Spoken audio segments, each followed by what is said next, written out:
I've never quite understood this because occasionally on our show, a young lady will wear a dress with a little décolleté, what you call it? I think so. And they come in and we'll put a little piece of net or something. Now, this is a dress that you would wear out It's on I Spy. On I Spy. But see, they'll let I Spy do that. And they can appear on those shows. Spies are pushovers, aren't they? Well, I'm not too familiar with the spying racket. For 30 years, Johnny Carson ruled as the undisputed king of late-night television. He was calm, collected, and always in control. However, when faced with Hollywood's most cunning and captivating women, the legendary host frequently found himself completely disarmed. From Suzanne's calculated innocence while discussing her book about touching, to sweet seduction. Every time Johnny gets the end to take his clothes off, he calls me. Theatrical chaos and bitter revenge. These female icons masterfully manipulated his psychological vulnerabilities. They didn't just sit politely in the guest chair. They took over the entire show. Get ready to witness the ultimate masterclass in late-night seduction and psychological control. 1. Dangerous Flirting. How Dolly Parton Seduced Johnny Carson on Live TV. America's ultimate country sweetheart completely disarms the television king with her irresistible Southern charm and sharp wit. Dolly Parton masterfully transforms a standard interview into a dangerously seductive game. Even though I only know you from the panel and you came by the dressing room to say hello a while ago, and I was in the back didn't know. putting on a petticoat. Just knocked on the door to say hi. Anyway, Hear this voice coming from somewhere. I can't talk now. But anyway, the crowd's always great, and Yeah. they're no different tonight. Yeah, you're looking sensational. Right after a brief 5-minute backstage encounter, the captivated host immediately surrenders. Johnny Carson boldly initiates the romantic tension by complimenting her stunning appearance on national television. I asked you during the commercial, you've lost some weight, haven't you? I know you've been trying to lose some weight. I've been working on it most of the summer because I enjoy eating, and I'm a very healthy, hearty person, as you can tell. But I'm getting ready to do some movies sometime in the fall, and I'm trying to get skinny and lovely so I can be in Is it movies. tough? Although she initially mentions a strict movie preparation diet, Dolly smoothly changes the narrative. This brilliant woman incredibly claims her entire beauty routine exists purely for Johnny's personal enjoyment. I always say that I weighed 100 and plenty. I'm just saying now that I've lost the plenty. Yeah. I still You have one of the want to lose. smallest waists I've ever seen. Well, I don't know if it's my waist a little. It's just my. Just in contrast Yeah, maybe. Because Johnny once offered a fortune just to peek at her chest, Dolly relentlessly teases him. Her brilliant physical I'm going to be comedy working leaves the Vegas, veteran so host maybe completely if you don't see me flushed and before when I flustered. go, We may cross paths up there. yeah, at least we'll be closer. Maybe we'll get to be better friends. If anyone doubts her intentions, this legendary moment proves everything. Dolly casually drops an open invitation for a secret rendezvous outside of their normal professional boundaries. Well, I'm very open and very honest with the little personal things that you talk Deep about. little secrets inside. Yeah, I don't know. Ed and I have a few of those. Yes. I have the library card for his book. We could probably send each other to the chair. or at least do hard time in prison. But, Surprisingly, the massive studio audience disappears entirely during this incredibly intimate exchange. They cleverly create a private romantic bubble filled with mysterious secrets and undeniable mutual attraction. I only like the show. Well, I think other people do a good job, but I only really like to watch it when you're on. Thank you. And I don't call it the Tonight Show. To me, it's the Johnny Carson Show. You're saying. In order to completely conquer his heart, Dolly delivers the ultimate psychological compliment. She makes the powerful television king feel like the absolute center of her universe. I have come a long way from the hills of Tennessee, and I've worked hard to make the folks back home real proud of me. Now everybody knows my name, no matter where I go, but I never really made it till the Johnny Carson Show. Now I have dreamed of stardom since I was just a kid, $1 million dream beneath this $13 wig. In my bell-bottom jumpsuits with my rhinestones all aglow, I became an overnight success from the Johnny Carson show. From polyester paradise to silk and satin frills, from a 48-foot mobile home to a mansion on the hill, from moonshine to rare wine, from a Packard to a Rolls, but I never really made it till the Johnny Carson show. Now there's only one small problem. Sometimes I get disturbed. The folks sometimes get me confused with Monty Rock III. But still I think it's worth it, and I just thought you should know that I'll always owe a special thanks to the Johnny Carson show.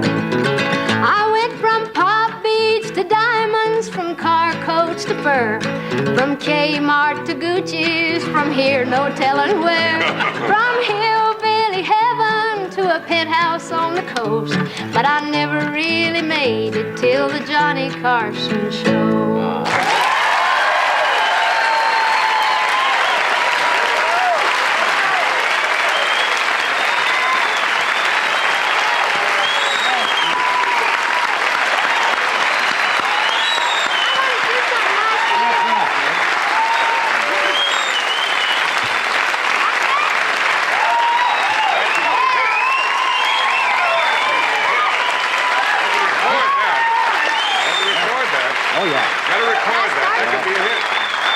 If they like it that good, it may be my next single. It could be a bullet on the charts next week. It could be a hit with a bullet.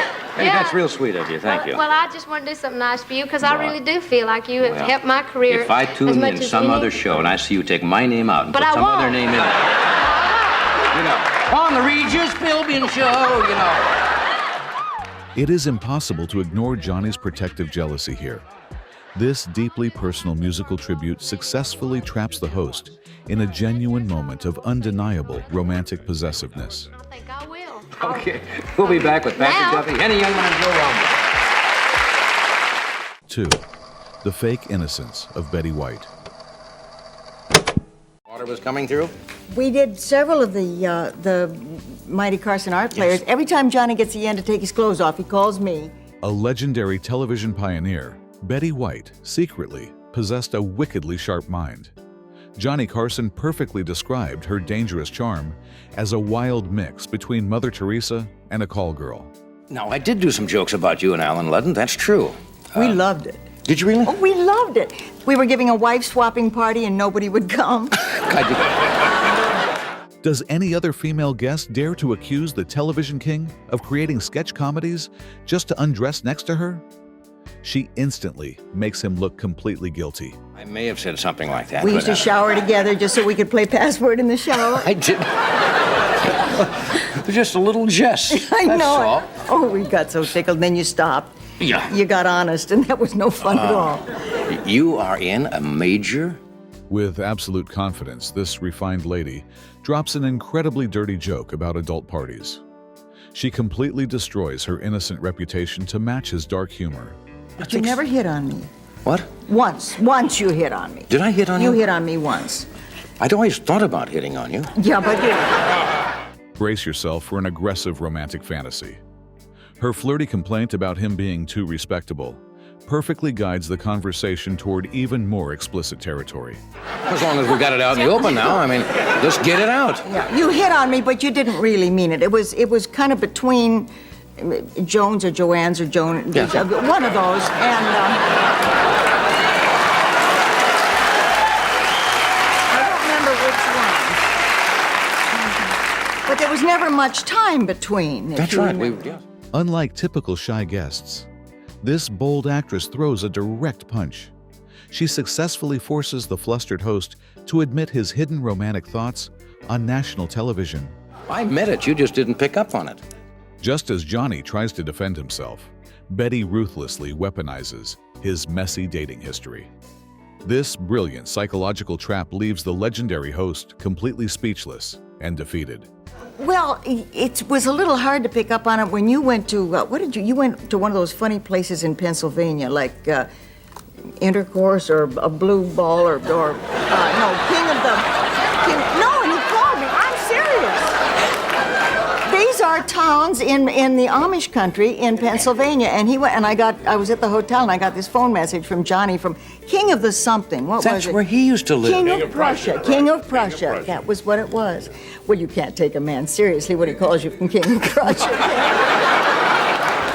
It was this exact relentless pressure that finally broke Johnny Carson's defensive walls. Focus entirely on her upcoming masterclass in rejecting a sincere romantic confession. Her final geographic punchline is so perfectly delivered that it turns an awkward situation into pure comedy gold. She remains the absolute master of this flirtatious game. Something to... Compacts, puffs, nails, nail polish, files, and hoping that she'd take it in the spirit in which it was intended. Well, she has been using those props and overusing those props since then. It's fun. Upstaging with props. Take a break. We'll be right back. 3. The magnetic tension of Angie Dickinson. Known as a pioneering actress, Angie Dickinson possesses incredible confidence. She effortlessly treats this interview like a high-stakes psychological poker game against the most powerful man in Hollywood. Really dangerous, where you felt a little... Oh, golly, you caught me off guard. Well, I'd certainly like to catch you. That's Groucho used to say. Since they share a genuine off-screen attraction, Johnny aggressively breaks professional boundaries. His lightning-fast, dirty joke immediately tests her willingness to enter this dangerously flirtatious territory. One of the hardest things for me to do, speaking of, was learning card tricks. And you are the greatest card... Why didn't you call me? I used to do that as a kid. Yes. Not only does she flatter his masculine ego, but this brilliant actress also delivers a classic romantic complaint. She masterfully demands his private attention on national television. You were not available. What a beautiful fictional romance they are building here. Pay close attention to how the veteran host smoothly introduces his next highly suggestive invitation. Put him aside over there. What do you Want to play a little? How Johnny stretches those specific words transforms an innocent question into a dangerous proposition. The undeniable romantic tension makes everyone forget they are actually discussing card tricks. Women are... I never play cards with women. Women always say, what are these two ones with wearing the crowns? Yeah, you ever sit down and play poker with women, you explain, and all of a sudden you get... The more he intentionally insults female players, the more he successfully captures her absolute focus. He knows perfectly well that his longtime poker buddy will fiercely defend herself. I love poker. Do you really? Are Yes. you a good player? No, but I love it. I really do. I play every hand. That's why I'm not good. Well, you can't do that. This fearless confession reveals her intensely passionate nature. A woman who refuses to play defensively and happily embraces every risky situation is incredibly seductive to any man. There's a few cards left in the deck, but yeah, I'm a chance. But only 4 that will work there. It depends how many people are still in and how desperate I am. Neither holding back her charm nor hiding her intentions, Angie delivers the ultimate final strike. Her clever response strongly hints at a hidden desire, waiting for the perfect time. 4. How Suzanne Somers trapped Johnny Carson. Whereas Dolly brings sweetness, Betty uses wit, and Angie plays bold games.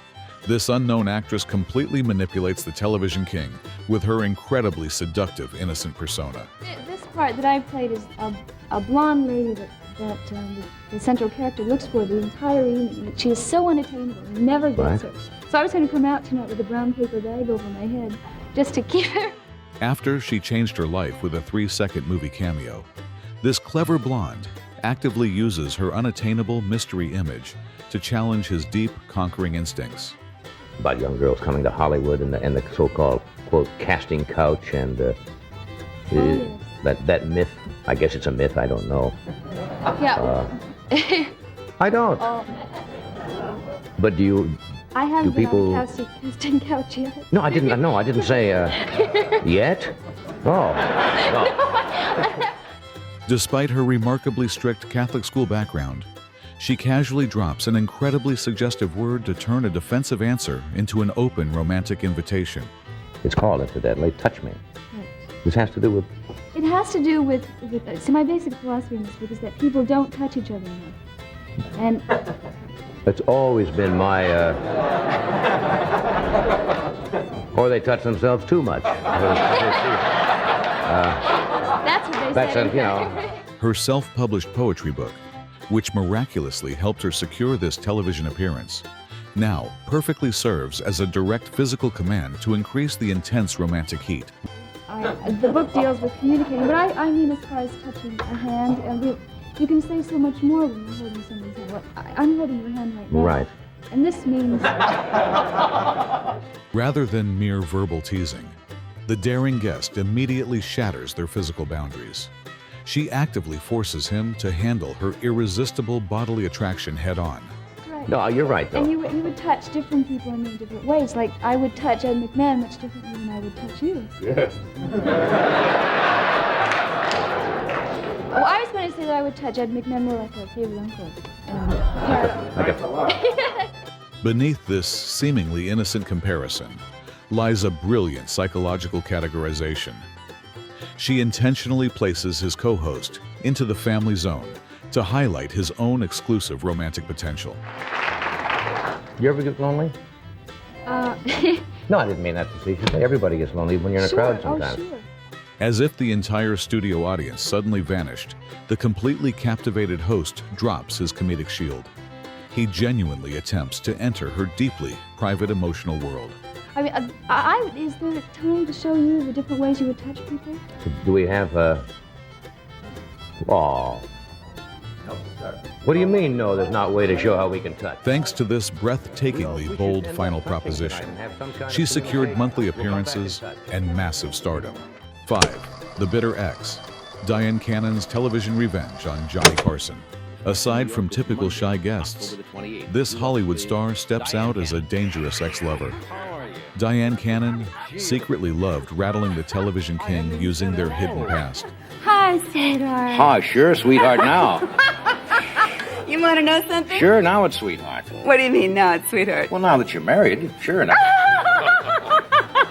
What, do you think that I treated you differently before I was married? Oh, sure, I came to your dressing room to say hi, how are you, as old friends, and, oh, now it's just hugs and kisses and how are you, now that you're off the shelf. Clearly, his sudden shift to offering only polite hugs exposes a hidden truth. Before her famous marriage, he undoubtedly maintained a much more passionate attitude. It's interesting because even your introduction to me was much cooler than it usually is, Johnny. Oh! You know, Didn't you think so? I did, yes, very much That could so. be true, just subconsciously knowing that you are no longer touchable is not the right word. There was no chance. That there's no chance. I probably was thinking back in my mind, nice formal introduction. The veteran host, having shared a deeply spiritual love affair with her, unconsciously reveals his profound regret about losing this unavailable woman. You know, Johnny. You don't say congratulations to the bride, do you? Best wishes. You're supposed to congratulate the groom, you see, for making the catch. And you say to the bride, I hope you'll be very happy, or best wishes, or my fond felicitations, or Happy life. or happy life, or lots of those kind of things. But that's what you're supposed to say. What do you feel like saying? Why did you do it? What could expose his true feelings better than a jealously bitter question on national television, instead of offering a standard, polite wedding congratulation? Told me on this show more than once over the years that you didn't think you would entertain the idea of getting married again, and you seem to mean it. You told me the same thing, Johnny. To remind him of their shared past perspectives proves their incredibly strong emotional bond. They truly understood each other before taking entirely different paths. After the second time I was with him, I called my mom and dad and said, this is it. I'm going to be with this man for as long as I live. Now, can I ask you something without getting too intimate? How do you know after, we'd gone out a couple of times, right? Never has a bruised male ego caused this legendary host to impulsively expose their secret dating history. He actually used to rent out entire restaurants for her. See you running to the phone to call Mom and Dad after we went out a couple times. What was there about this fella? This sharp reproach simultaneously strips away his dominant position and transforms him into a complete fool who missed a golden opportunity through sheer hesitation. Why? Why should we get married and change anything? Because I think if you've gone through divorce once, I don't know how people go through it more than once. I really...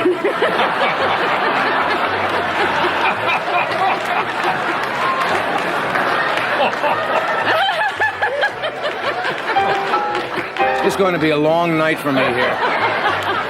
No matter how powerful he remains late at night, the repeatedly divorced host must completely surrender. He hilariously uses a commercial break to escape this painful past. Incidentally, Ed, thank you for your gorgeous wedding gift. I haven't received yours yet, John. 6. Betty White's hidden game with the king of late night. No, he was very quiet, and he just ran right out. That's kind of scary, though, isn't it? Well, I wasn't frightened at all. I was furious. That was my immediate reaction, just intense anger that boy could have come in there and taken my money without me inviting him, you know? If I had said... That's the way people who rob places usually do it. They normally don't phone for an appointment and say, I'll be there at 9. What do you have? I mean, what do you expect him to do? As a completely unpredictable tornado of energy, this eccentric singer immediately shatters the elegant atmosphere to fulfill the legendary host's accurate superstar prediction. Got much better. We did some concerts and... Yeah. Did you play? Where'd you play? Carnegie Hall or Central Power Hall? Oh, you should have seen that. That was a hot one. That was hot. That was a barn burner, huh? What? A barn burner, huh? Oh, you know it, yeah. Silver lame, sequins, orchids. It was fabulous. If she had chosen a shyly modest approach, the current studio atmosphere would not feel so intensely hot and completely overwhelming right now. Well, I'm dependent on the kindness of my friends. Really? Oh, yeah, I've been schlepping for so long. I never have any money. You have money now. You could go out and buy yourself. Darling, I don't see any of it. It's that same old show business game. Yeah, it's the same. But I don't really mind it because I'm having a great time and meeting lots of fabulous people. Money's not that important. For all her previous glamorous declarations, the unpredictable diva suddenly switches into a poor artist persona to perfectly manipulate their conversational pacing. And I had cramps that night, the night before that, I was miserable, so I was like up all night. And that morning I was trying to catch up on my sleep before I went away on vacation, This fiercely bold woman undeniably proves that the most private physical struggles of females can effortlessly become an ultimate comedic weapon. No, he was very quiet, and he just ran right out. That's kind of scary, though, isn't it? Well, I wasn't frightened at all. I was furious. That was my immediate reaction, just intense anger that boy could have come in there and taken my money without me inviting him, If I had said... That's the way people who rob places usually do it. They normally don't phone for an appointment and say, I'll be there at 9. What do you have? I mean, what do you expect him to do? Her absurd outrage, completely contradictory to normal logic, excellently paves a clear path for the veteran host to deliver his classic, sarcastic punchline. Ruin you. That's different. You're basically a very trusting person, very aren't you? Extremely, and very naive and innocent. Just a lamb in the... Nobody in this entire studio actually believes the innocent declaration of such a fabulously loud woman, do they? I have been working on this number for a long time, and I gotta tell you that I always have a little trouble with it, you see, because the right side of my body is terrific when I do it. I got all those 40s moves down, but the left side is just the pits, just will not do anything. So I just want you to be just real kind, just be real kind, and keep your eyes on the divine. To the absolute delight of Johnny Carson, this fearless self-mockery about her physical flaws firmly guarantees her permanent legacy as a highly unique superstar. When it all comes together, it'll happen. I can't wait. All righty, well, you'll have to, right? 7. Carol Wayne's sweet seduction of Johnny Carson. People don't take me very seriously. Well, how about your kissing scenes? You have to do those for real, though, don't you? Oh, yes, I always kiss for real. I'm a regular kissy face. I like to kiss. See, you do have a kissing face. Just let me get wound up here, Not only did she embrace her glamorous blonde image, but this clever actress also masterfully manipulated the legendary host using an incredibly sweet demeanor. Well, it's very pretty. It's all pink, isn't it? I like to look pink and white and pretty. You like to look pink and white. And pretty. I'm having a lot of fun just being a girl. Really? You like being a girl? Yeah. Isn't there a song of that? I enjoy Yes, there is. being a girl? Yes. What makes her strategy so brilliantly effective is the intentional maximization of pure femininity to completely disarm the powerful man sitting across from her. I've never quite understood this because occasionally on our show, a young lady will wear a dress with a little décolleté, what you call it? I think so. And they come in and we'll put a little piece of net or something. Now, this is a dress that you would wear I out was on I Spy. on I Spy. But see, they'll let I Spy do that. And they can appear on those shows. Spies are pushovers, aren't they? Well, I'm not too familiar with the spying racket, but maybe they are. But why do they let them do it on a dramatic show? I'm talking to our producer, Yes. Mr. Because Starr. of our strict censor. You know the strict censor we have. We have, yes. Yeah. She's very... Miss Priscilla Goodbody is our censor. Pins though, and it hurts. She uses pins, and they hurt. The revealing pink dress, about which she casually complains, serves as a perfect distraction to embarrass the captivated interviewer on national television. Hollywood's kind of a difficult place for a young girl to go, especially a pretty young girl, because, you know, it can be kind of a rough town. You know, I mean, men-wise. Men-wise? Oh, I like men. I have a lot of fun with men. Provided that the conversation touches upon dangerous Hollywood predators, the fearless guest shockingly reveals her absolute enjoyment of male company to reverse their dynamic. Well, I would very much like to be a wife and a mother. I mean, that would really be a... That's your end result. Oh, I think so, yes. I think that's what girls are for. To be wives. Yes, they're very good at being wives and mothers. In other words, you just wouldn't want to be a career girl all your life. And Oh, no, I think that's, a little sad, baby. what kind of pictures do you like to make? I mean, was this romantic? You played the romantic girl in it? Well, you see, I have a little problem, and being typecast already. All I played are girlfriends and mistresses, and nobody thinks of me as anything. Wife or mother. Oh. Well, you're just not the wife and mother type. That's why I guess I'm doing the other thing. So they give you... They give you all the seductress's role. Oh, yes, I had a type. kissing scene. The more she emphasizes her wholesome maternal dreams, the more hilariously the veteran host rejects that innocent facade due to her intense physical allure. People don't take me very seriously. Well, how about your kissing scenes? You have to do those for real, though, don't you? Oh, yes, I always kiss for real. I'm a regular kissy face. I like to kiss. Can you do have a kissing face? Just let me get wound up here. Since she boldly confesses her deep passion for genuine romantic intimacy, the flustered television king must literally pause the show to compose his thoughts. I was walking down the street today, and a woman started walking behind me, the sweetest, like 80 years old, little fur coat and little black goulashes, just adorable. She started saying... Black goulashes? Yeah. Probably just came from an Italian restaurant or something.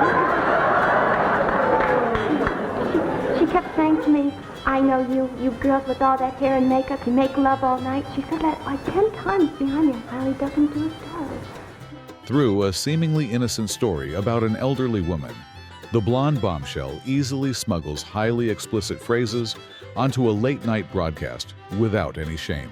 And people like to talk to me. I find that people are basically insecure. And they think I'm sincere, and I'm not putting anybody on, and I listen to them, and they just tell me all sorts of things. You just wouldn't believe it. Oh, yes. Yes, I would. Yes, I'll believe that. No, you are good. Did you know that that's one of the qualities that men like in women? Men like to be fun. Men have a big ego, you know. They're very vain, and they like women who listen. And most women like to talk all the time about themselves, as I guess most men do. I'm all for girls being girls and boys being boys. I like Yeah. I think that is a fine, workable arrangement. Yes. This ultimate revelation, a brilliant psychological teardown of male vanity, firmly proves her absolute intellectual mastery over the most powerful men in the industry. Well, wait, that's occasional. No, we'll be back in just a moment. Here's a word of interest. From Suzanne's calculated innocence and Carol's sweet seduction to Dyan's bitter revenge, Betty's bold games, and Betty's theatrical chaos, these legendary women undeniably proved one ultimate truth. Even the seemingly untouchable king of late night could be completely disarmed by sheer female brilliance and masterful psychological manipulation. Which of these iconic television tactics is your absolute favorite? Drop your thoughts in the comments below and subscribe for more.